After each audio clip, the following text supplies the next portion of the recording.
When you go to insert new slides, you'll see a range of templates that you can choose from. What you set in the master slide section will determine what's shown here. And we can get to our master slide section by going to View and then Slide Master. Here you can make sweeping changes to your whole presentation at once.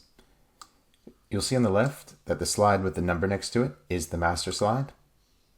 And if you were to change the background color here, it would change the background color for all of the slides below it. And then these are just the different variations, such as our title slide, our normal slide, and all of the other ones we could have chose from. So let's go ahead and change the background color and see what happens.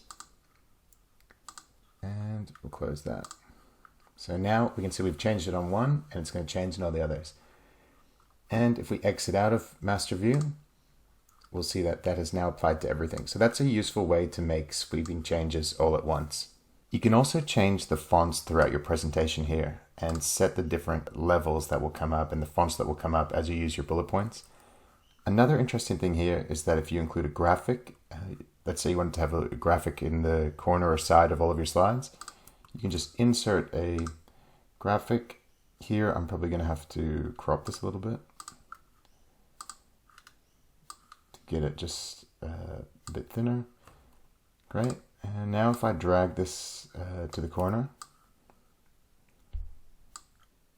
that is going to be a graphic that appears on all of my slides when I exit that. And sometimes graphics in the corner can look really nice. You can also insert new slide types. So let's say we wanted to have a section cover rather than just a presentation cover.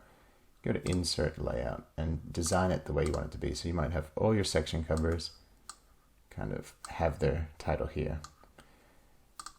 And when we close Master View and we go to Insert Slide, Custom Layout. And we might call this Section 1, for example.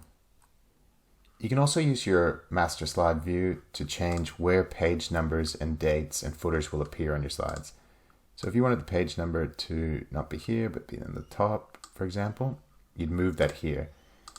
Now, inserting the page number is slightly different, which we're about to cover, but here is where you'd change the placement of it on each of your slides.